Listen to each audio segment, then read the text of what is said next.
Welcome back muli mga kaibigan sa bagong muling mga balita na ating mapapakinggan at mapapanood dito sa channel ng Bayan, ang Bayang Pinas. Dito, ating matutunghayan ang mga bagay na nangyayari sa ating bansa, partikular na umano sa loob na mismo ng gobyerno at lalong-lalo na dito sa kasalukuyang administrasyon. Ngunit bago ang lahat, kung bago ka pa lamang sa ating channel ay siguraduhin mong ikaw ay mag-subscribe, pindutin ang notification bell at syempre piliin na rin ang all upang lagi kang maging updated sa mga balitang bago, totoo at walang bias. Syempre mga kaibigan at kung mga ating mga solid viewers naman dyan ay maraming salamat naman po sa inyong walang sawang pagsuporta. At huwag din pong kalimutang magpakita ng suporta sa ating channel sa pamamagitan ng pag-like at pag-share sa ating mga videos. At syempre mga kaibigan, kung meron ka naman pong hinaing at opinyon, ang ating comment section ay bukas para sa inyong mga opinyon at mga hinaing at kung ano po ang nais nyong sabihin sa ating mga gobyerno upang mabasa na ito. Heto na nga mga kaibigan, atin nang panoorin at pakinggan ang balitang ito.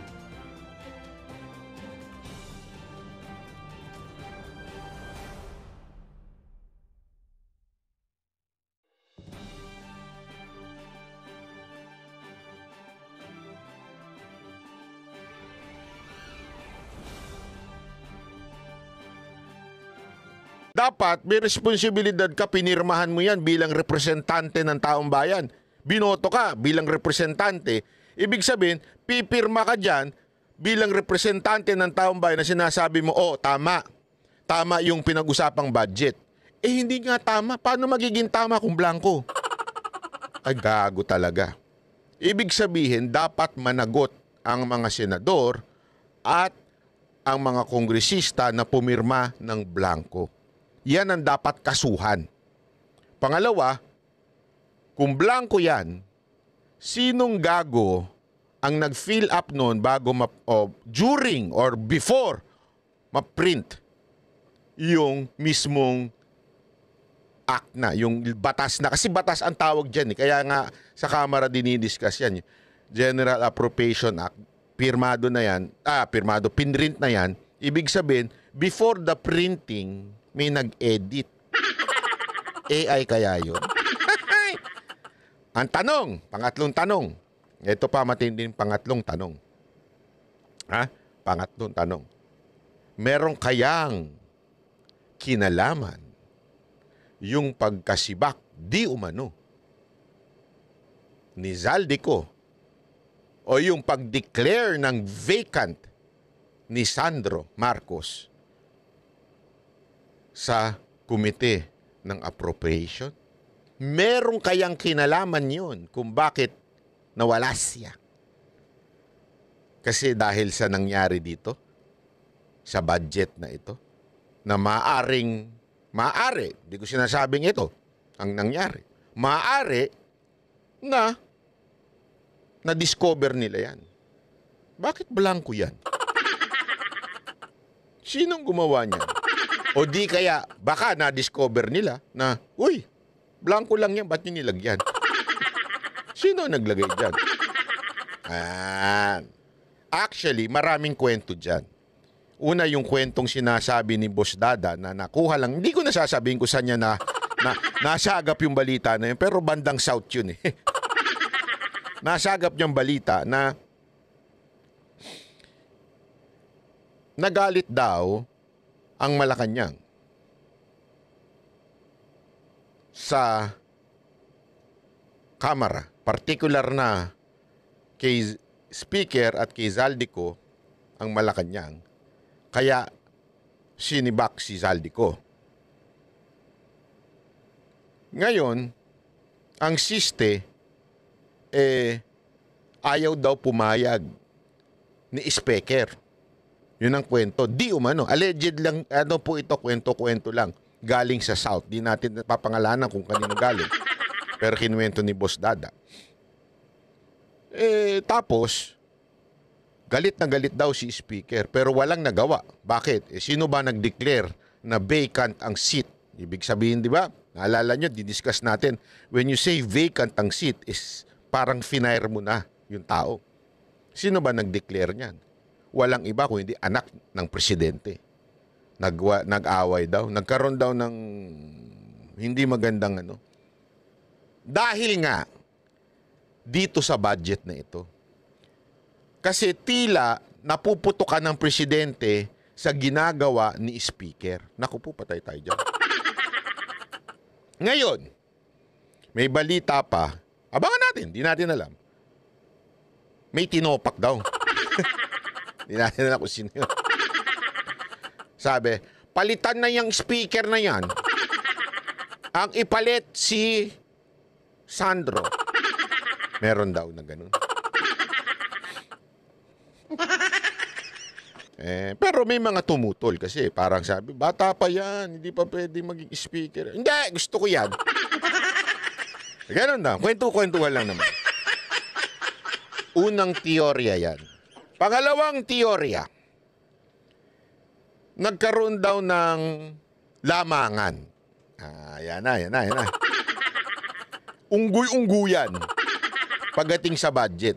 Parang may nangako, eto sa'yo, itong magiging proyekto mo. Ganito, ano mo, ganito. Baka, hindi natin masabi kasi may revelasyon si, di ba, si Magalong na may 777 at may 30-30-30. May revelasyon siyang ganon. Baka nangako na, pag kayo, nag-host ng pupuntahan ni speaker, meron kayong 30-30-30. Yan yung akusasyon ni Magalong, o yung narinig niyang kwento. Actually, may nagsabi nga sa akin na matagal nang ginagawa nila yan, itong panahon na ito, itong Congress na ito. Ginagawa na. Hindi daw lang ito ngayon, pati last year, ginagawa na din yan. Sabi ko nga naman, Hindi kaya, yan ang teorya ng iba nangako ang leadership, tapos hindi itinupad, o merong kumatkong sa gitna. Kasi, alam mo, uso yan. Uso yan. Naalala ko yung banda. Na ito, noong unang panahon, ewan ko kung ngayon nangyayari pa yan, Kasi sa akin, wala namang kumakatkong na ganyan. Naalala ko nung unang panahon yan, kunwari, yung mag-audition yung banda. Di ba? Audition yung banda. May manager doon. Okay?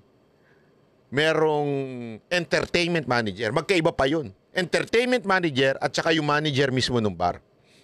Yung entertainment manager, sasabihin niya doon sa banda, Hoy, meron ako 1,000 papatungan ko na 1,000. Siyempre, may manager din yung banda. Meron din 1,000 yung manager ng isang banda. Siyempre, napatungan na ng tigi 1,000. Magkano lang ang budget ng banda? 6,000, 5,000. So, 3,000 na lang. Pagka 5,000, 3,000 na lang natira doon talaga sa artist. 6 sila. So, tigli 500 lang sila. Ganyan, nangyayari yan noon. Naalala ko talaga yan, nangyayari yan. So, nagkano na? 2,000 na kagad yung nakaltas sa totoong budget ng artist. Although yung manager, may karapatan naman siya. Okay? Kasi manager siya. Pero yung entertainment manager, ang sahod niya dapat doon sa bar. Ito masama. Kinausap ni entertainment manager si manager ng bar. Ito, magaling to. Ilalagay ko ito. Magaling ba yan? Sige may 500 ako dyan. Pati yung manager, kumatkong.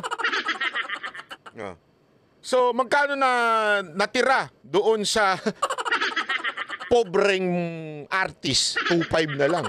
Kung 5,000 lang yung budget nila. 2,500 na lang.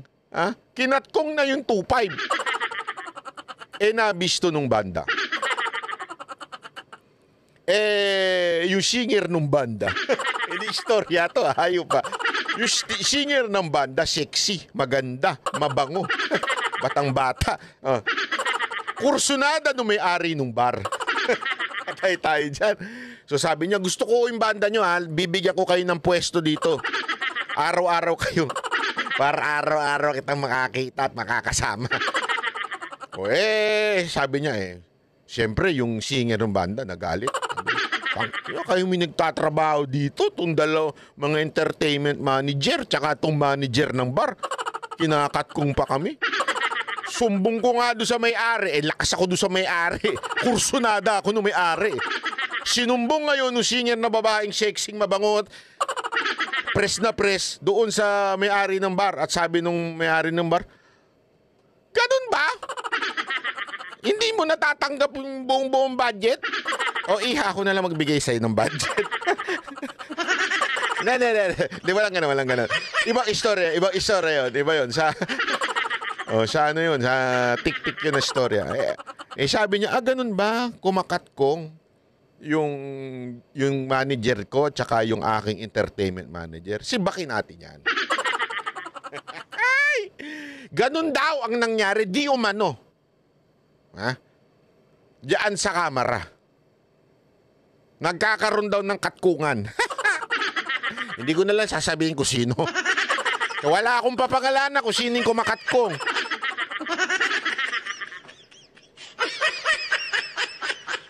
Sa madaling salita, meron nagmi-middleman. Hindi ko sasabihin kung sino. Alam nyo mga kababayan, sabi nga nila, God has a way of making things na talagang ma-expose. You know, sometimes God will allow the greediness o yung pagiging sinful natin so that we come into repentance. Alam niyo ba yun?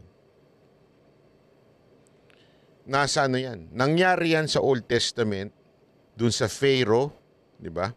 Yung tumigas ng tumigas ang puso niya, yumabang ng yumabang siya, yung ayaw niyang pakawalan ang Israel na pinaglalaban ni Moises. Ganon din po, nangyari din po, yan. Merong instruction ho sa Acts, sa New Testament, na pag merong kang kapatid, sa pananampalataya, i-correct mo.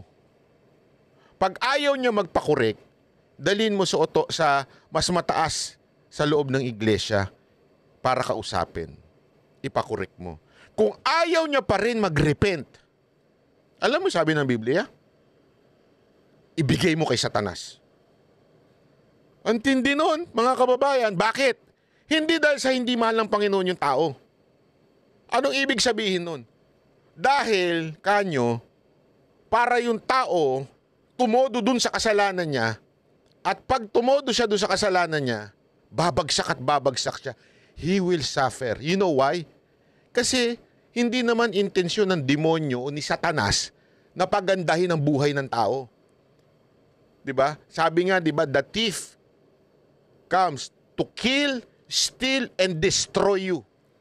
So pag ikaw, dahil antigas ng ulo mo, ayaw mo magpadisiplina, ayaw mo baguhin yung sarili mo, hahayaan ng Panginoon na tumigas ng tumigas ang puso mo, hahayaan ng Panginoon na malulung ka dun sa kasalanan mo kasi magkakaroon ka ng talagang matinding pagbagsak sa buhay.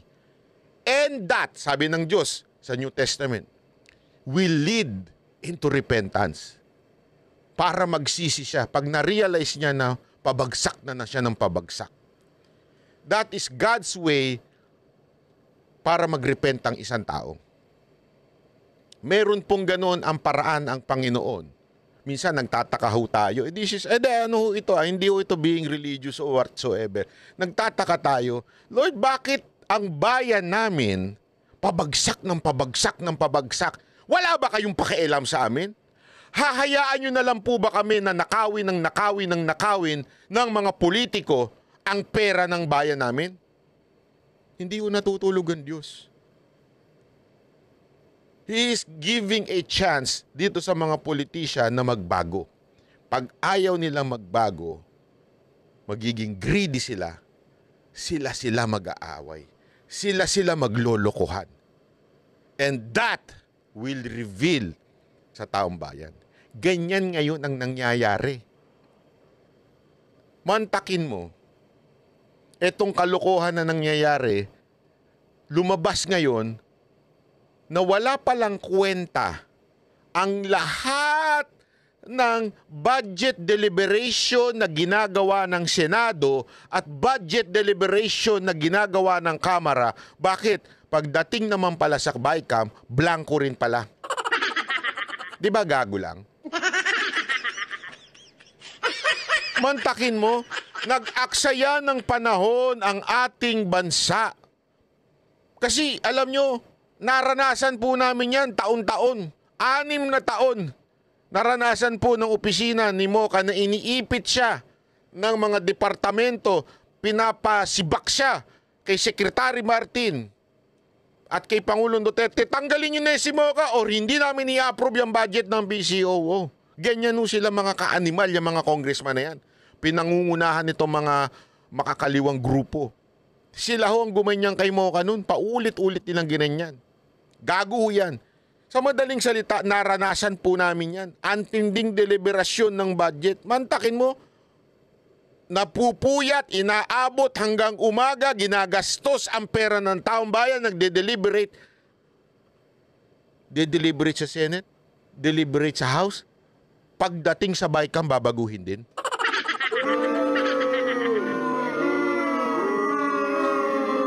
At ito masama, hindi lang binago, ginawa pang blanco. Yun ang sinasabi ni Congressman Ungab at ni Pangulong Duterte. Hindi nila sinabi na si Marcos ay pumirma ng blanco. Paano ko masasabi? Eto, papakita mismo natin yung bahagi ng video kung saan, at nilinawan ko po yung audio. Ginamitan po natin ng magic kasi medyo maano yung audio ng nung kay Baste doon sa kanyang studio. Ginamitan natin ng malupitang AI para gumanda yung tunog at mas maintindihan ninyo. Nilagyan pa ng AI ng caption. Oh, ha? Pakinggi. You will not pass a law with guns. It is not allowed by law. You cannot pass an incomplete appropriation or bill for that matter, whatever. Take notice. Ano ang hawak ni Pangulong Duterte? Papel. Hindi po yan yung pinirmahan ng presidente natin na si Marcos. Kasi ang pinipirmahan niya yung kay Marcos parang libro. Hindi ho yung papel. Yung papel galing sa BICAM. So ang linaw-linaw dyan, walang sinasabi si Pangulong Duterte na presidente ang pumirma. Ang sinasabi niya dyan, BICAM. Oh, tuloy natin ha. Pagka ganon, there's something terribly wrong. And as a matter of fact, I would say, kung may mga blanco yan lumusot, that is not a valid legislation. Kung nasa batas na yan, lumabas na yan ng blanco-blanco, either it could be filled up before or after sa Congress, pagka ganon, what must be submitted is the true and correct figure coming out as prepared by the budget submitted to Congress for appropriation. Pagka putol-putol yan o may kulang, that is not a valid budget. It's not only inaccurate, but I think the budget is in totality invalid. Hindi ka pwedeng mag-blanco-blanco dyan sa pera ng tao. Ano ka man? It's if people's money. Maglagay ka ng mga mga provisions, but without the true and correct items or money that could be appropriated by Congress, by the people owning the money. So everything must be explained, clear, patent, without doubt. I would like to remind Congress. Ano daw? I would like to remind Marcos. Yun ba sinabi? I would like to remind the President. Ano sinabi? I would like to remind the Congress. Ibig sabihin, when you say Congress, hindi congressman ha? Congress composed of two body. Ang Sexy body at fat body. Ang Senate at saka House of Representatives. Tibs. Yun po. Yan po ang tinatawag ng pansin ni Pangulong Duterte. Mali ho yan. Oh. Ano ang mali? Kanino niya sinabing mali? Mga medyang tanga. Mga medyang mga medyang ewan. Kanino niya sinabing mali? Sa presidente ba? O sa Congress? Sa Congress. It's invalid. Please correct it. Or recall the budget and demand an explanation kung bakit dumating sa inyo yan na ganun kablangko. Para ka binigyan ka ng blanco check dyan. O sige, bahala ka na kung anong ilagay ninyo. Ah. Di wala. Malinaw. Ngayon, nakita nyo ha? Nalagpas. Anong hawak ni Pangulong Duterte? Papel. Tama, mali. Ibig sabihin, yan yung pinirmahan sa BICAM. Ano ho ba ang itsura ng GAA na, yung printed na pinipirmahan ng Pangulo? Ayan. Libro. Printed na. Yan na yung batas na pinirmahan. At itong balita na yan, galing sa Sunstar yan. Okay? At yung video at picture na yan, itong video na ini-screenshot yan sa RTBM. Yan po ang pinipirmahan ng presidente. Libro. Yan yung printed. So tanungin ko kayo, yung may mga utak lang, ha? Yung may mga utak. Sino ngayon ang sinungaling? Ako naniniwala. Hindi ho si Pangulong Duterte. At sa tingin ko, tama rin naman yung sagot ni Marcos na hindi siya pumirma ng blanco. Kasi nga, nangyari ang himala. Ay, sorry. Nangyari ang himala mula sa BICAM. Wait, chotomate. Mula sa BICAM, papunta sa printing, na nasa loob daw ng house yan.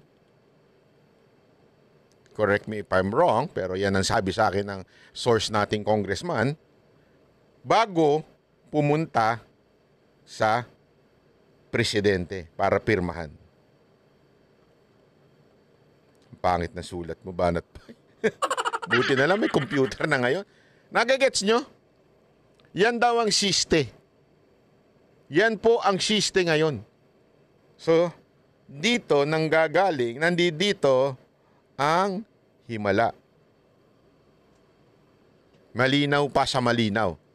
Eto ngayon, mga kababayan, ako nagtatanong lang naman, ha? Tinatanong ko lang naman ho ito, mga kababayan. Bakit tila ngayon, ang makikita mo sa mainstream media ay fake news si Pangulong Duterte? Yun na lumalabas sa mainstream media ngayon. Pero may mas matindi pa akong konklusyon at nakikita dito. Kasi nakakalimutan na po natin na meron talagang ibang issue yung budget. Ano yun? Yung pagbawas sa 4-piece, pagtanggal ng budget doon sa PhilHealth, yung subsidy ng PhilHealth, at iba pang pagbaba ng budget na unconstitutional yung sa education. Yan talaga ang real issue ng budget. Ngayon, na iba na ang issue. Tila merong nag-i-spin, ika nga, na sandali, gito gawin natin. Ha? Sabihin natin, fake news si Duterte kasi ang pinirma ni Marcos, wala namang blanco. Yan, dyan tayo mag-focus. Fake news. O media, alam nyo na, ha? O, akin kayo, di ba? Meron kayong merienda sa akin. Meron kayong retainers. O, lahat ng mga station manager. O, may retainers kayo sa akin, ha? Monthly. O, pag hindi nyo idiniin yung fake news na yan, yari kayo sa akin. So ngayon, Na-divert tuloy ang attention natin. Instead na mag-focus tayo dun sa mga anomalya sa loob ng budget, nagpo-focus tayo ngayon doon sa pagsalsal ng media na fake news si Pangulong Duterte. Di ba?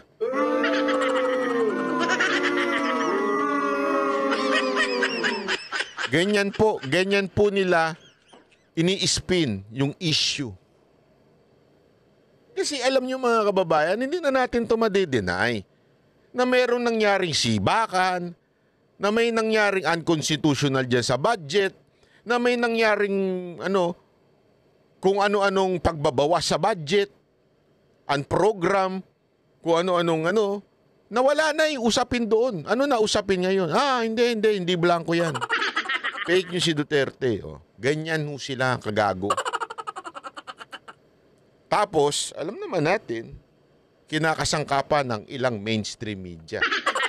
Nakakalungkot kasi yung mga mainstream media ngayon, talaga namang bayaran na.